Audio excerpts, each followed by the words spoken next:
Fabián Galdi, nuestro columnista deportivo y de análisis sociológico también. Bienvenido, Fabián. ¿Cómo estás? Santiago te saluda. Uy, qué presentación, Santiago. ¿Cómo estás? ¿Bien? ¿Cómo estás? Bien, bien. Bueno, ¿cómo te trata el lunes, Fabián? Y uno está desde el punto de vista de la información que produce el deporte. Hay muchos temas menos que cuando hay actividad plena, Sí, pero claro. uno nunca deja de sorprenderse, como por ejemplo con el caso Tinelli, Sí. que a lo mejor lo podemos charlar o dedicarle unos minutitos, porque se produjo hace poquitas horas.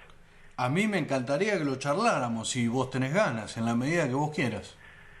Bueno, mira, Santiago, es un tema que no hay mal que por bien no venga tocarlo, porque un poco Tinelli es un ejemplo de lo que ha sucedido en la política deportiva y en la Argentina, cuando ésta se basa exclusivamente en la improvisación y donde aparece mucha gente exitosa, depende cómo uno tome ese parámetro. A mí me parece que hay mucha adicción a la exitoína, podría llamársele de esa manera. Sí. Y trata de transferir casi compulsivamente ese éxito en un área a otra sin conocer lo que hay detrás. Y lo que hay detrás es un club como San Lorenzo de Almagro, que es como tantos en el país, una asociación civil sin fines de lucro. Esa es su tipificación en personería jurídica, la sigue siendo desde 1908 hasta ahora, y se ve invadido por una serie de mensajes y un desembarco casi absoluto de propuestas que no tienen que ver con la realidad. Y la realidad indica que no basta solo con prometer inyectar dosis de dinero en sumas abultadas, sino también en ver que una organización no gubernamental, como podría ser este tipo de asociaciones civiles que han crecido tanto en la Argentina como los clubes de fútbol, se manejan de otra manera y que el poder está repartido en sus socios y en sus simpatizantes, no en un paracaidista que viene de arriba. Entonces, como para cerrar este comentario, Sí. Tinelli había prometido durante la semana pasada que se iba a comprometer e iba a aparecer como candidato a presidente del club, y hoy al mediodía dice que habló con los hijos, Sí. y que sus hijos, me imagino adolescentes, deben tener un poder de persuasión absoluto, Sí. porque lo han convencido de no hacerlo, algo que él había anunciado públicamente apenas 3 o 4 días atrás. Te digo la verdad, si yo fuera Tinelli, que no lo soy, por un lado afortunadamente y por otro lado desafortunadamente, no me encargaría de San Lorenzo, siendo Tinelli, porque la verdad que es comprarse un problema, me da la sensación. Claro, a veces lo que sucede es que los clubes en la Argentina, al estar tan expuestos públicamente, son un poco un parámetro de lo que ha sucedido en muchas empresas de nuestro país durante muchísimos años. Y cuando un Estado intenta controlar la cantidad de transacciones que se han hecho sin prácticamente declararlas o con declaraciones de contratos muy leoninos, porque nunca se sabía el monto de esas operaciones, y cuando aparece esa política de control, Sí. lo primero que sucede es como una patada en el hormiguero, ¿sí? O patear un tablero, por usar una figura Sí. semejante. Entonces, presidir un club de fútbol que potencialmente tiene un caudal, se supone, de casi 1 millón o un poquito más de simpatizantes en todo el país, que tiene una estructura de 30.000 socios y que tiene una entrada de presupuesto que no es para nada menor, porque está evaluada entre 80 y 100 millones de pesos al año, sin producir hechos extraordinarios. Si no hablamos de los hechos que están contenidos dentro de lo que aporta el asociado y el simpatizante, Claro, más los no. derechos de TV. Claro. Entonces, si un club no se puede manejar con esa cifra, evidentemente hay algo que no se puede descubrir tan fácilmente, que es cómo hubo operaciones. Uno podría llamar, ¿sí? Pero es lo más parecido a esta imagen, Mm. porque ningún se puede aumentar Ujú. alrededor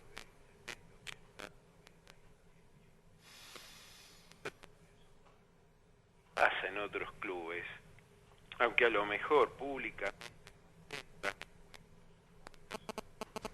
Sí. es sano que sí, pero cuando aparece la figura del Salvador, primero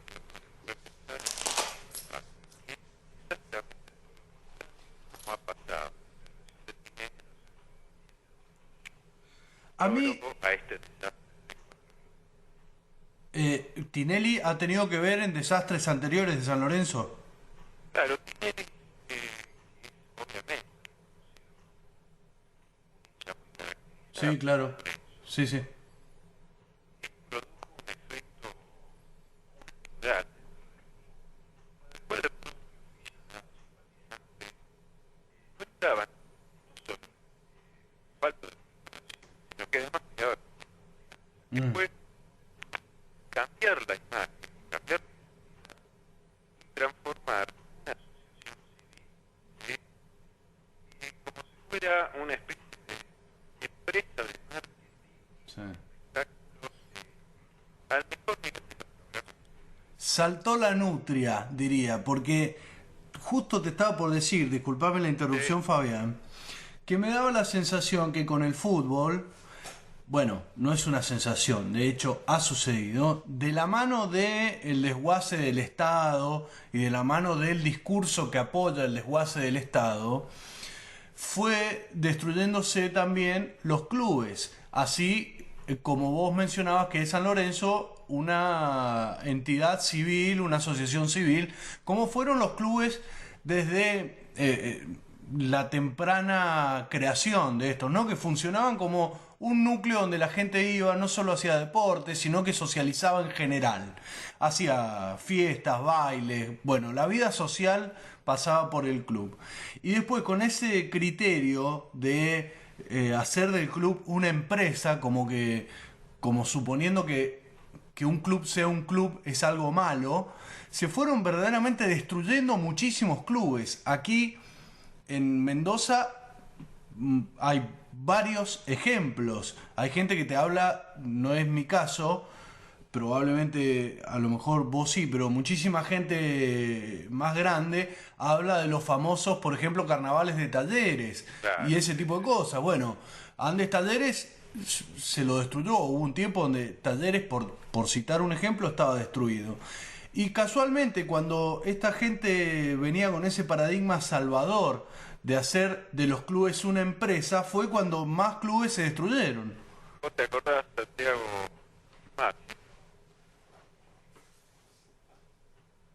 Ávido por ahí consumidor de productos culturales y Mm, hacedor de productos culturales, cuando se llegó la famosa película Luna de Avellaneda. claro, Este era un poco el reflejo exactamente, de lo que pasó cuando los clubes crecieron. exactamente.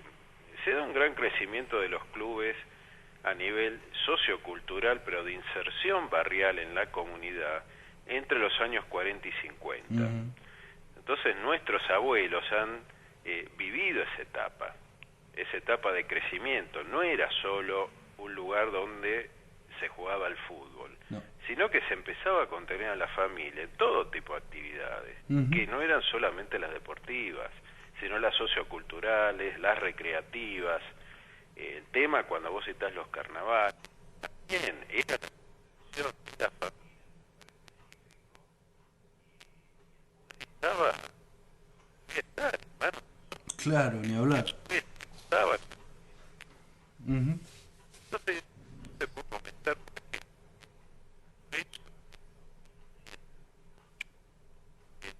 que a lo mejor viene un paradigma donde uno lo puede explicar, idea engarzada en ese tipo de visión del éxito. Ujú. Entonces, entonces empieza a traer jugadores del exterior con sueldos que eran europeos, a un medio como el argentino, donde tenían que convivir con compañeros dentro del mismo plantel, que ganaban 15, 20 veces menos. Claro. Bueno, a la larga se va produciendo una ruptura que es natural dentro del grupo. Entonces venían jugadores de $800.000 al año, casi caso Andrés de Alessandro o Santiago Solari, o de $1 millón al año al entrenador Ramón Díaz. Cuando Tinelli en un momento le pasa lo mismo que hoy, demuestra ser muy ciclotímico, porque agarra y dice, bueno, me voy, y dejó el Tendal. ¿Quién se hacía cargo de esa avalancha de juicios que todavía hoy se están tratando de alguna manera de encarrilar? Por eso digo que quizá el nombre de Tinelli es un nombre que está sin duda alguna en la candelera a nivel nacional, pero en otro ámbito, que es el mundo del espectáculo. Cuando este tipo de personalidades que son exitosas en una esfera quieren trasladar o suponen que puede tener un correlato exitoso en otra esfera, es donde se surgen las rupturas. Y en este caso, como bien vos decías, no es solo San Lorenzo y no es solo este momento. Claro. O sea, sobre todo los clubes ha pasado en la Argentina, y especialmente a partir de los 90, una invasión absoluta de mucha gente que ha hecho grandísimos negocios, ha exportado materia prima, que son jugadores de fútbol a temprana edad, al exterior, y uno veía que esas transacciones, cuando se publicaba la cifra en los diarios italianos o españoles o ingleses, hablaba de 30, 40, 50 millones de euros. Y sin embargo acá en la Argentina se decía que la operación se había hecho por 7, 8 o 10. Entonces era apenas lo que se declaraba acá la punta de un iceberg. Y eso es un poco lo que, bueno, que la selección argentina de fútbol no gane nada desde el año 93, que fue una Copa América, tampoco es casualidad. Claro, tal cual. Y más si tenemos en cuenta cómo va a salir campeón un equipo que usa la camiseta de Racing, pero esa es otra historia. Bueno. Estas cuestiones sociales que hacen, claro, que terminan influyendo en eso. Por ejemplo, que vos decís que Argentina desde el 93 no gane nada. ¿Por qué, Santiago? Por lo siguiente, tanto en el 86, 90, 93, que fue un ciclo muy exitoso de casi 7 a 8 años en el primer nivel, Mundial de México, segundos en el Mundial de Italia, campeones de Copa América 91 y 93. Toda esa generación de futbolistas se había formado a fines de los 70. Había empezado a partir de los 73 y completó el ciclo formativo unos años después. Pero tenían el paradigma de esos grandes hacedores de futbolistas que habían primado en los 60. Entonces, si uno hablaba de Mendoza a nivel nacional, era el Gimnasia del Víctor Legrotaglie. Si uno hablaba de Independiente de Avellaneda, era Bocchini, de River de Alonso, y así sucesivamente. Entonces, ese modelo de jugador fue desapareciendo, y cuando ayer veíamos a Francescoli en un partido homenaje a Ortega en San Juan, haciendo 4 goles y uno de chilena, nos preguntábamos, bueno, ¿por qué hoy día ese jugador, que sí se veía en canchas argentinas 10 años atrás, ahora ha desaparecido? Ni hablar de este paradigma empresarial ha calado tan hondo que a nadie se le ocurre, por ejemplo, en el tema San Lorenzo, volviendo a eso, decir, bueno, ¿y si esto lo arreglamos entre todos? No, tienen que aspirar a que venga un extraterrestre con plata a solucionar el problema, ¿no? Sí, no solo eso, vamos a lo cercano. A veces ahora cuando se critica, creo que con poca fundamentación a la dirigencia de Godoy Cruz, yo le digo a quien hace esa crítica, que se acuerde 5 o 6 años atrás, dónde estaba Godoy Cruz y qué se planteaba, y cómo a partir de mirar hacia adentro e ir armando una base de cuadros dirigenciales, pudo crecer hasta instalar al equipo a niveles insospechados. Si ahora necesita un recambio, es no solo del equipo, seguramente las fuerzas internas en lo político deben estar preparando algún tipo de revulsivo como para ordenar a quienes son los actuales dirigentes y producir un recambio en un plazo que la propia dirigencia tratará de hacer. Entonces, esto es absolutamente normal. Han crecido en los últimos años clubes como Lanús, Vélez Sarsfield, Estudiantes de La Plata, y así, para dar ejemplos de equipos que no han entrado dentro del patrón natural de los grandes de un siglo atrás. Sino que han crecido desde la base, y hay que reconocerle el mérito y el esfuerzo. A Godoy Cruz le pasó igual. Hoy nadie supone que en un club de estos tenga que recurrirse a un Tinelli de ocasión. Sí, tal cual. Entonces, los propios jugadores que son codiciados por otros equipos no se regalan, se les tasa el pase en la suma que realmente valen. Y si no se logra concretar esa transferencia, bueno, seguramente tendrán la posibilidad de seguir desarrollándose dentro de su club, que es su ámbito natural. Yo recuerdo ese Vélez ultra archi recontra ganador del siglo pasado, que salió campeón del mundo, digamos, jugando la final, y había gastado 0 pesos en jugadores. Bueno, si vos recordás que ese equipo de Vélez venía con una política de hacer grandes erogaciones, de traer figuras, y nunca le fue bien.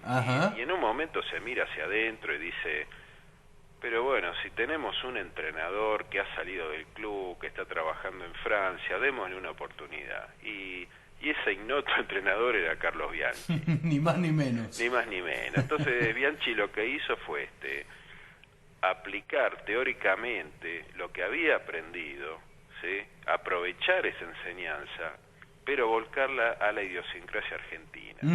¿Y qué hizo? Formó un grupo con referentes que a su vez manejaran internamente la relación grupal del plantel, y fue promoviendo chicos desde las inferiores. Uno de ellos es el Turquito Asad. Eso iba a decir, claro. Vos no te olvides, Santi, que el Turco Asad siempre tuvo que luchar contra su físico. Uno, si lo ve ahora, también tenía este aporte físico en su época de futbolista. Es cierto, sí. Él luchaba contra el límite hasta que lograba, después.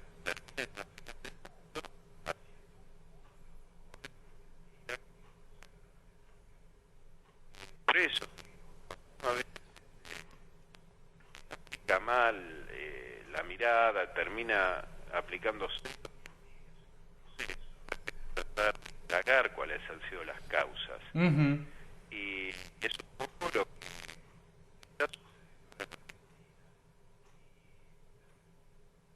podríamos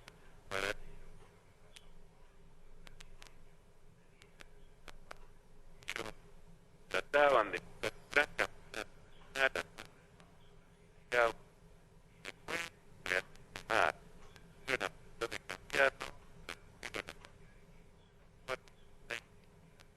sí, pero promover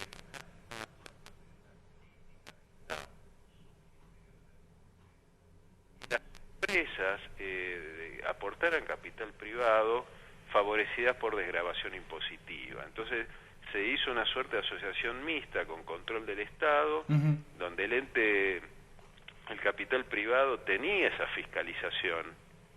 ¿Sí? No se habla de un Estado mínimo, sino todo lo contrario. Claro. Y ahí está Brasil produciendo de los últimos campeones de las Libertadores, varios han sido brasileños, y bueno, ahora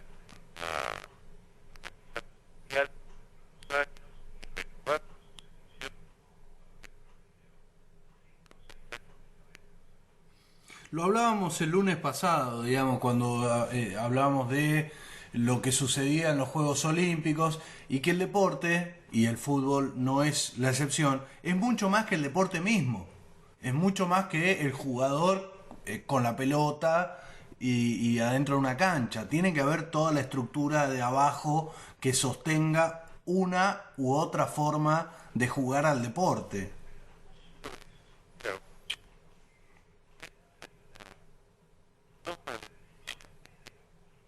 Ujú. ¿Qué hace Ujú.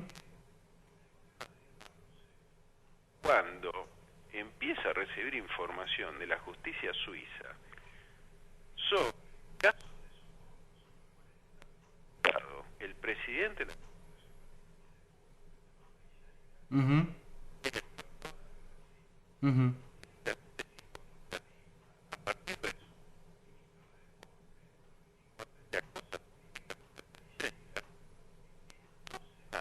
encuentra con la renuncia del tipo, entra con argumentos banales, diciendo que él quería dedicarse a su familia Sí. a partir de ahora y que tenía problemitas de salud, cuando es un tipo salpicado con soborno de 23 millones de dólares. Entonces hubo una intervención directa desde lo político, porque fue un tema que se trató en el Parlamento y que también salpica al suegro de Teixeira, que es nada menos que Joao Avelange.